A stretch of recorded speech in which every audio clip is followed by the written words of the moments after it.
Assalamualaikum warahmatullahi wabarakatuh. Jumpa lagi dengan saya Dian Rahma Santoso dalam acara Umsida Menyapa.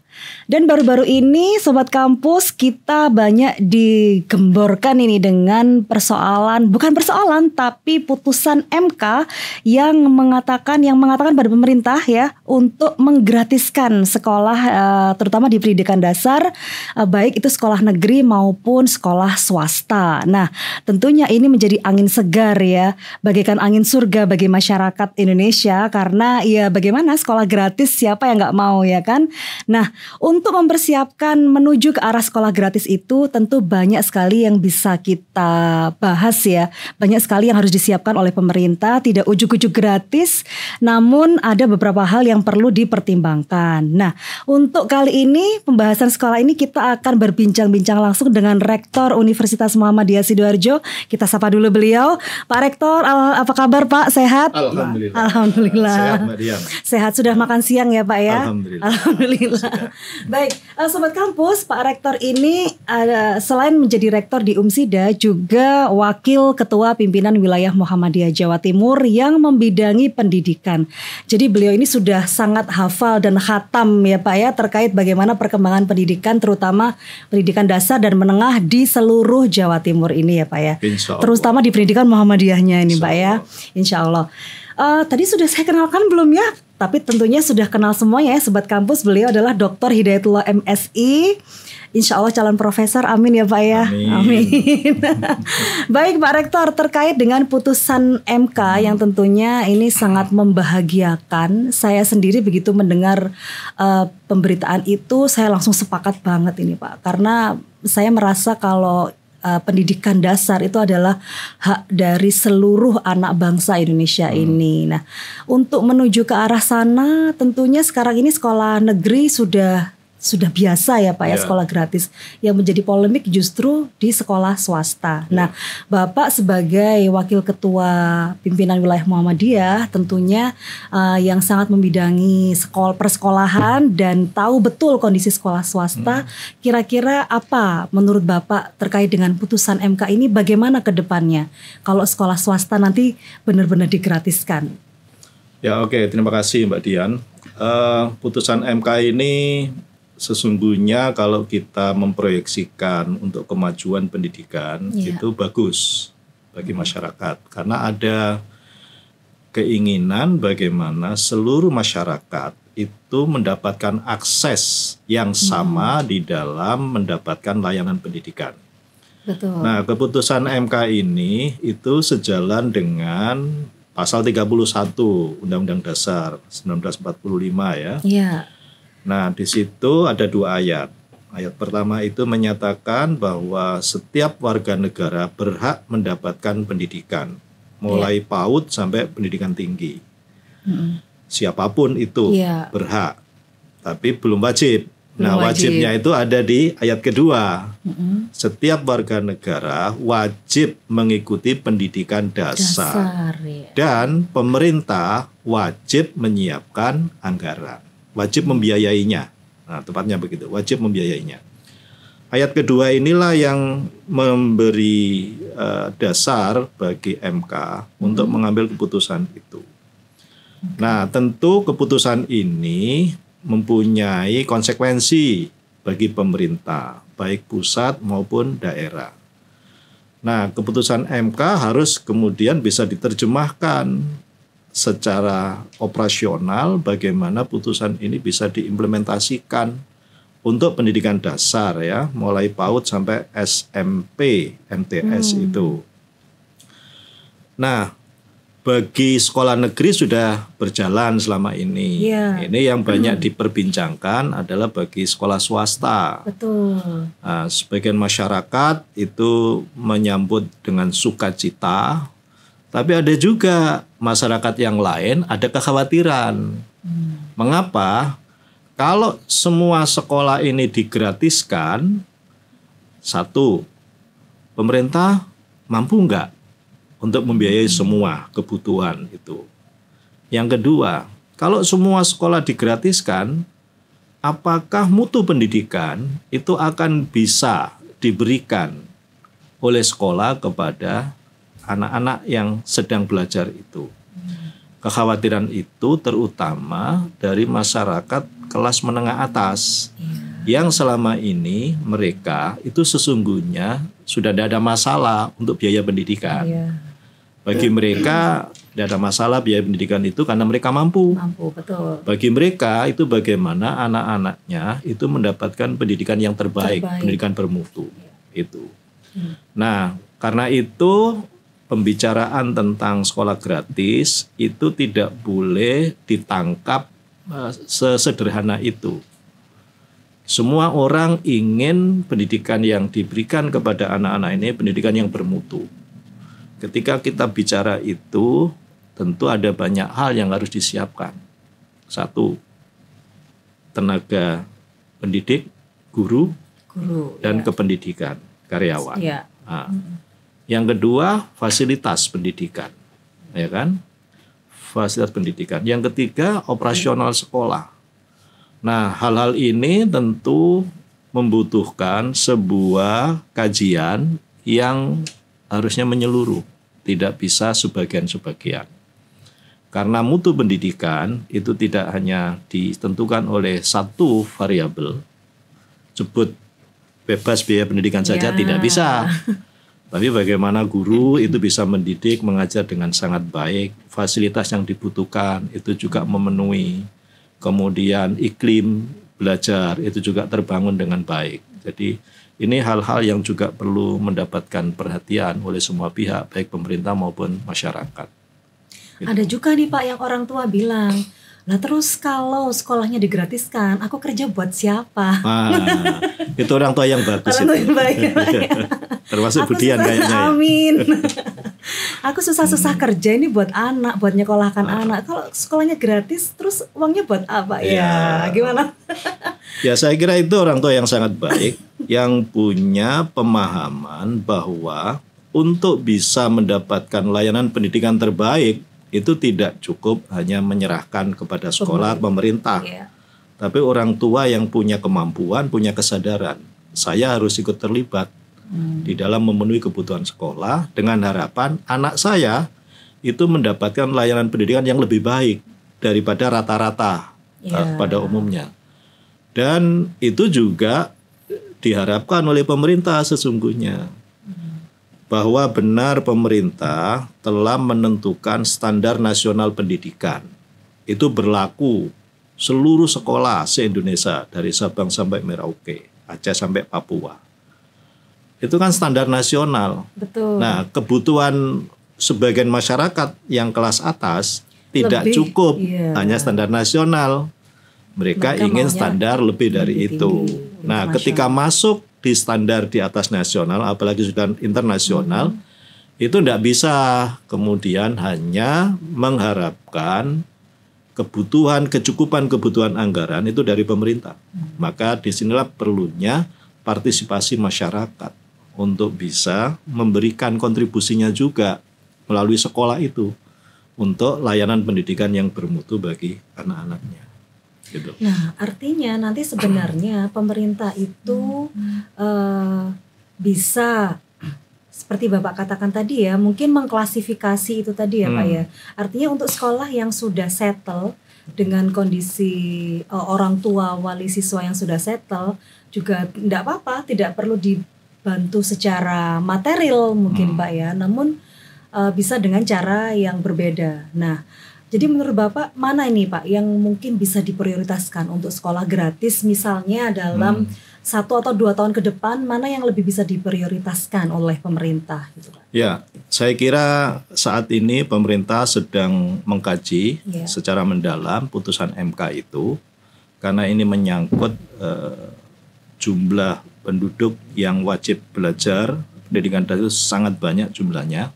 Tentu tidak bisa gegabah dan saya yakin pemerintah sekarang sedang mengkaji itu. Mudah-mudahan kajiannya segera selesai dan kemudian bisa segera disampaikan kepada masyarakat apa langkah-langkah yang akan diambil oleh pemerintah untuk menerjemahkan putusan MK itu. Nah, hemat saya, ini dugaan Mbak Dian ya. Kemungkinan besar nanti penerjemahan putusan MK ini ada 3.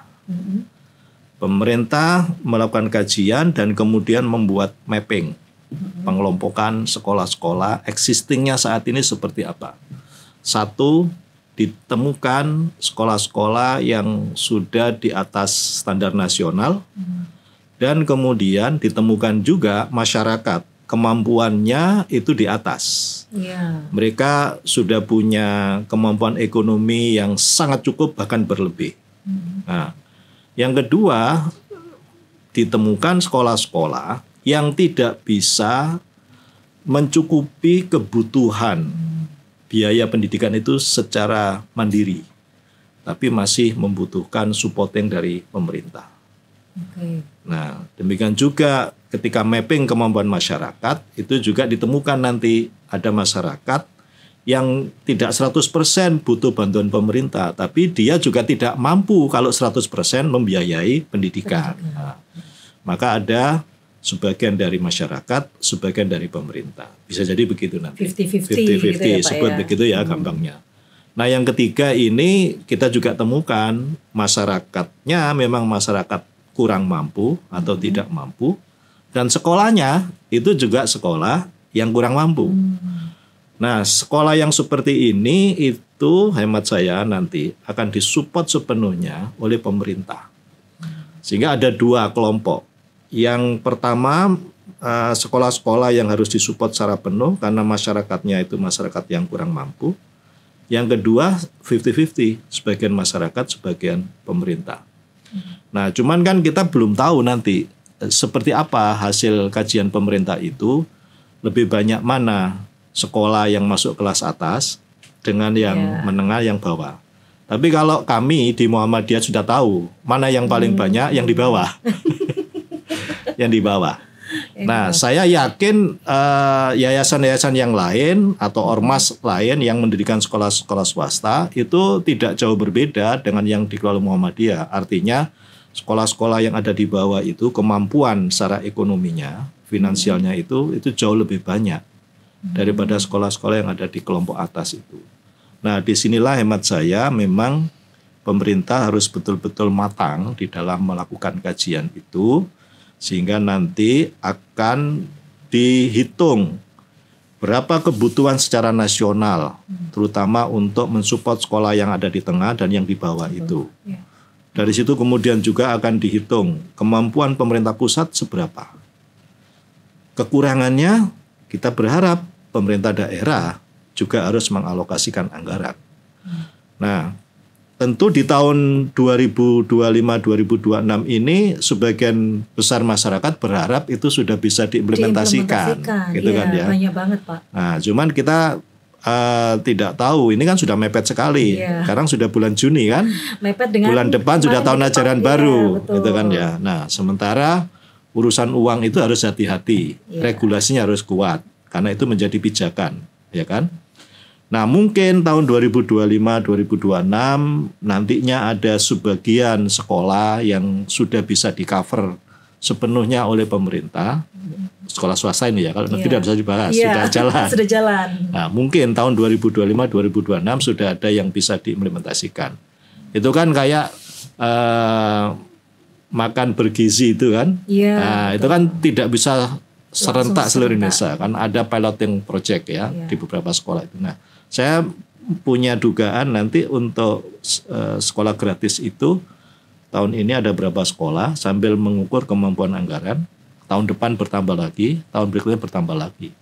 Nah, ada hal yang harus direspon secara positif oleh seluruh pemerintah daerah. Kalau kita membaca alokasi anggaran pendidikan di tingkat nasional, itu kan sudah 20% memenuhi ketentuan itu, gitu kan. Tapi kalau kita membaca data untuk pemerintah provinsi, pemerintah kabupaten kota, itu masih sedikit sekali yang mengalokasikan anggaran 20% itu.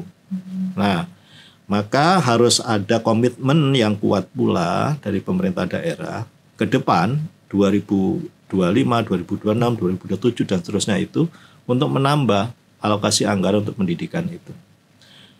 Tanpa ada dukungan dari pemerintah daerah untuk mengalokasikan anggaran yang cukup sebagai bentuk supporting biaya pendidikan ini, saya kira pemerintah pusat tidak mampu. Ya, berat itu juga. Terlalu berat itu. Nah, ini memang kalau sudah membahas soal anggaran, ya itu memang sangat rumit ya Pak ya.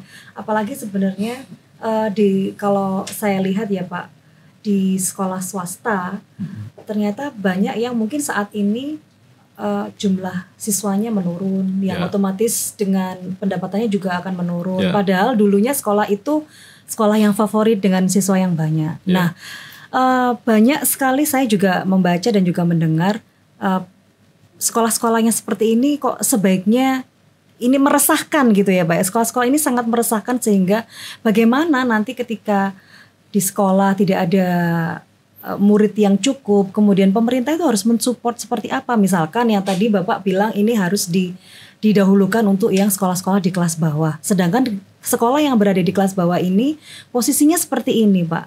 Nah, gimana menurut Bapak? Ya, tadi kan saya bilang sekarang perlu mapping kondisi existing ini. Nah, kondisi existing itu satu bisa dilihat dari jumlah siswa, jumlah guru dan tenaga kependidikan, sarana prasarananya seperti apa, begitu kan? Nah, maka nanti ada penilaian sekolah-sekolah mana saja yang memang harus disupport penuh dengan sebuah proyeksi sekolah ini bisa bagus.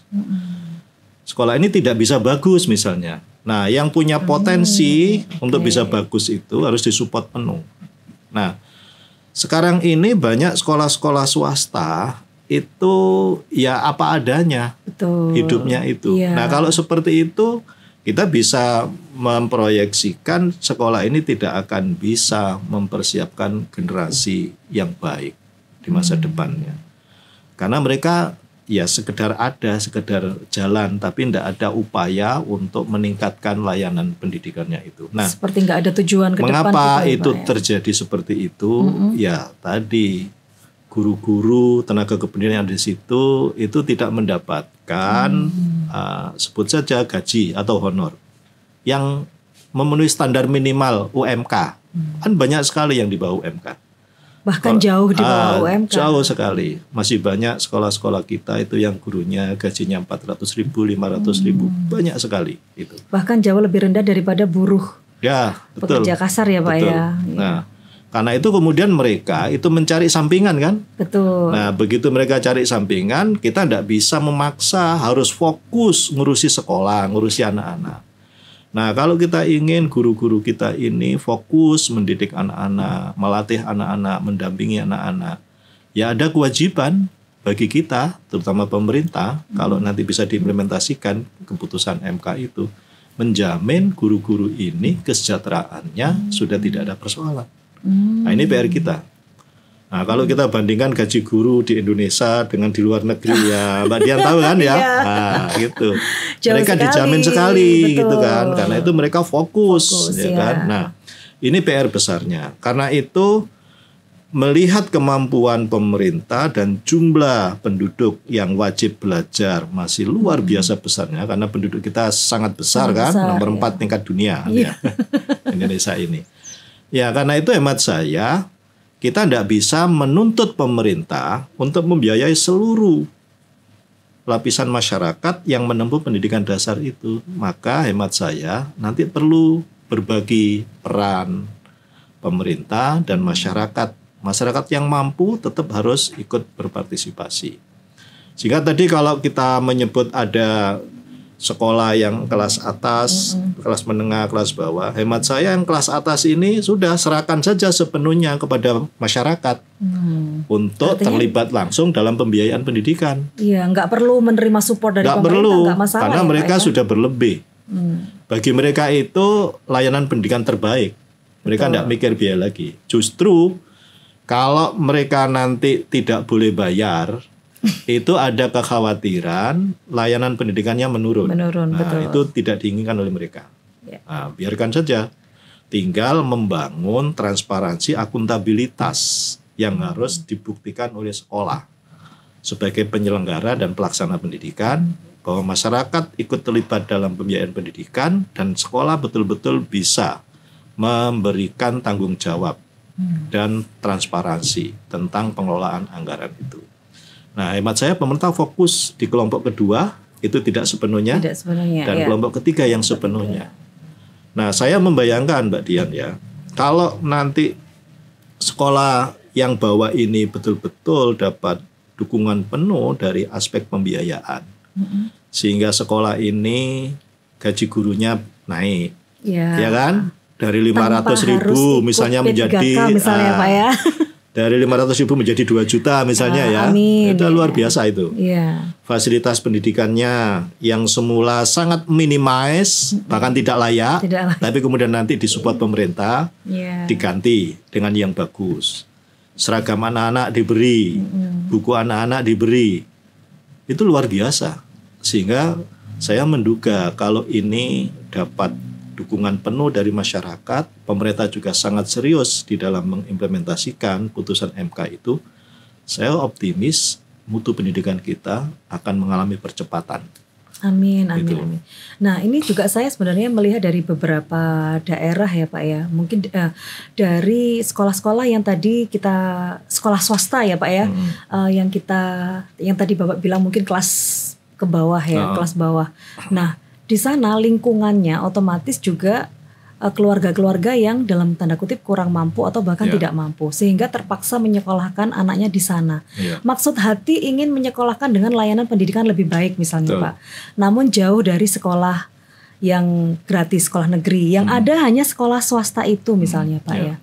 Namun ternyata dengan pembiayaan yang dengan mereka juga berkontribusi, mereka membayar sekolah, kemudian namun tidak diberikan layanan pendidikan yang baik, yang seperti Bapak sampaikan tadi, dari sisi mungkin gurunya atau tenaga kependidikannya tidak digaji dengan layak atau jauh di bawah kata layak. Nah, sebenarnya orang tua seperti ini juga sangat berharap mereka bisa membayar lebih sehingga mereka bisa diberikan layanan pendidikan yang lebih, terutama untuk anak-anaknya. Dan mereka sadar betul bahwa pendidikan anaknya itu pendidikan anaknya 10-20 tahun ke depan itu akan menggantikan generasi-generasi yang berikutnya. Namun sayangnya Pak, kondisi keuangan mereka tidak mampu untuk membayar lebih. Dan kondisi sekolah mau minta pembayaran lebih, lingkungan yang lain juga tidak mendukung Pak. Sedangkan kondisi siswanya juga tidak banyak jumlah siswanya di sana. Nah, kondisi pelik yang seperti ini, kalau misalnya sekolah itu mau ditutup itu sayang karena tidak ada sekolah lagi. Namun kalau tidak ditutup itu tidak ada jalan keluar. Nah, kira-kira harus bagaimana ini? Ya, saya kira kita tidak bisa menyamaratakan semua sekolah di setiap daerah. Maka disinilah nantinya perlu adanya afirmasi dari pemerintah kepada daerah-daerah tertentu. Tidak bisa tidak, harus dilakukan itu. Karena kalau tidak dilakukan itu melanggar undang-undang juga. Iya, karena pada dasarnya pemerintah juga butuh sekolah ini loh Pak sebenarnya. Iya, karena kan, itu setiap anak berhak mendapatkan layanan pendidikan tadi. Kalau itu ditutup tidak ada fasilitas pendidikan. Maka meskipun siswanya sedikit tetap harus terfasilitasi. Tetapi ini juga tidak boleh apa adanya. Yang penting ada tapi tidak bermutu, tidak boleh juga. Nah, Pak Menteri Dikdasmen kan juga sudah menyatakan layanan pendidikan bermutu untuk semua. Untuk semua itu ya di mana saja kan? Di mana saja.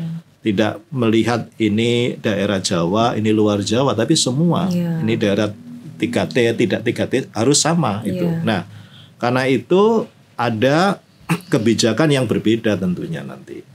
Untuk daerah-daerah sebut 3T yang perlu mendapatkan perhatian khusus itu ya memang harus beda dengan daerah yang lainnya. Daerah-daerah seperti ini hemat saya harus disupport penuh oleh pemerintah. Ya kan? Kebutuhan operasional sekolah, fasilitas sekolah, guru, karyawannya itu harus disupport penuh itu.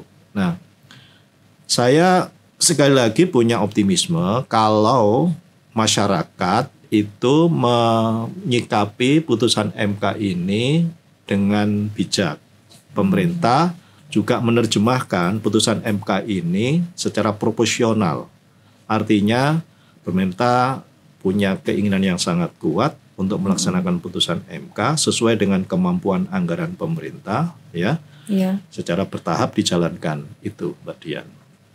Nah, kemudian pemerintah ini tadi sudah saya sampaikan harus bisa mengalokasi secara cermat kebutuhan anggaran itu. Sesungguhnya kalau kita berkaca dari beberapa negara di luar negeri, kan sudah banyak ya negara-negara yang menggratiskan biaya pendidikan negeri dan swasta. Banyak banget kan.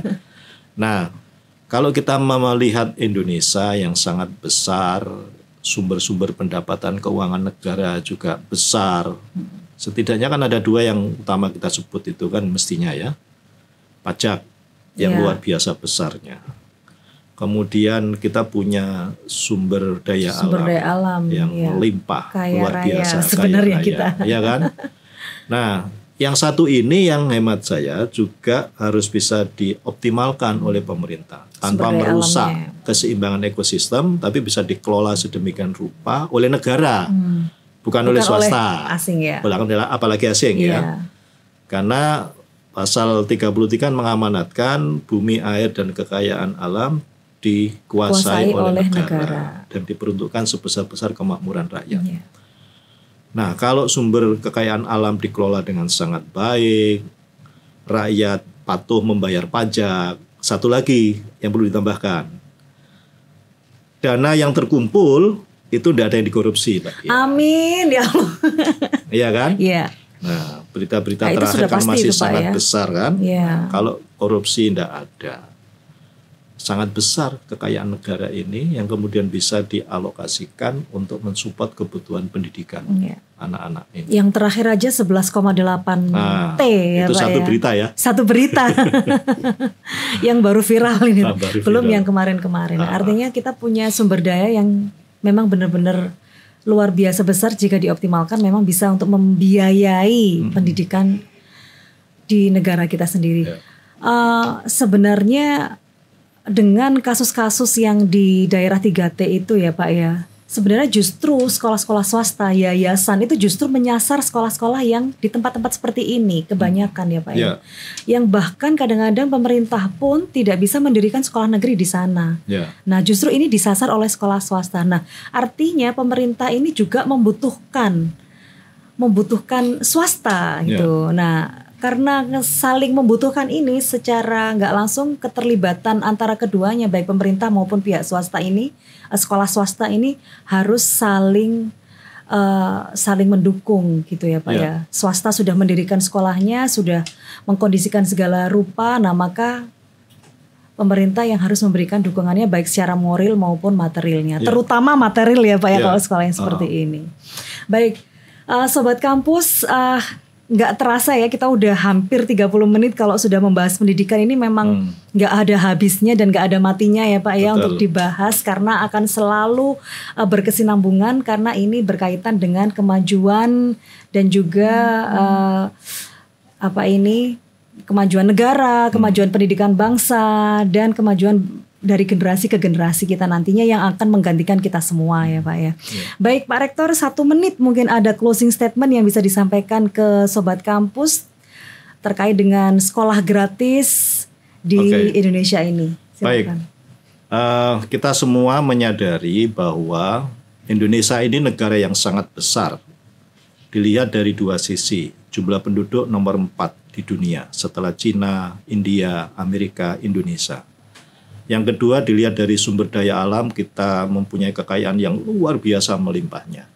Tapi sumber daya alam yang melimpah itu mensyaratkan kita harus memiliki sumber daya manusia yang mencukupi.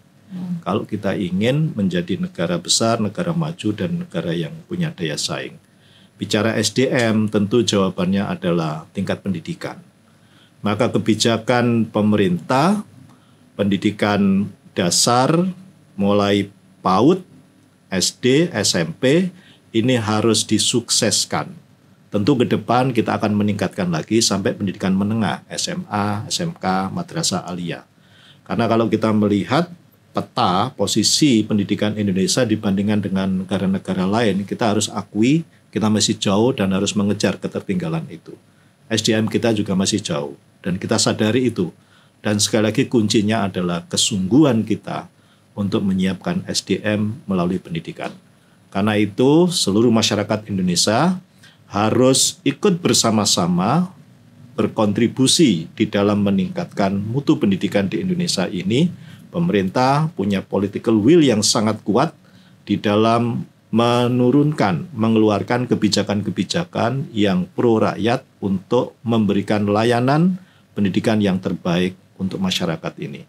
Dengan pola sinergitas antara pemerintah, political will, kebijakan yang tepat, dan supporting masyarakat dalam berbagai bentuk partisipasi masyarakat untuk pendidikan ini, insya Allah itu akan mempercepat peningkatan kualitas pendidikan di Indonesia, dan pada akhirnya kita akan berhasil menyiapkan sumber daya manusia yang mempunyai keunggulan, dan akhirnya lagi nanti kita akan bisa mengantarkan Indonesia menjadi negara yang maju, negara yang kuat, dan mempunyai daya saing di tingkat global. Amin, gitu loh dia. Amin, amin. Baik, terima kasih Pak Rektor Sama-sama, sudah ya.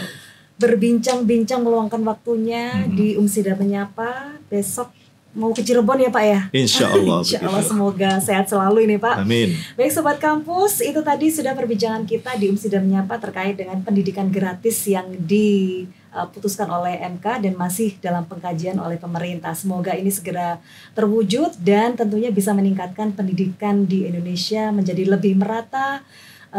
Pendidikan yang bukan menjadi barang mewah lagi namun menjadi hak untuk seluruh anak bangsa Indonesia. Saya Dian pamit undur diri. Terima kasih atas perhatiannya dan sampai jumpa di UMSIDA Menyapa berikutnya. UMSIDA, dari sini pencerahan bersemi.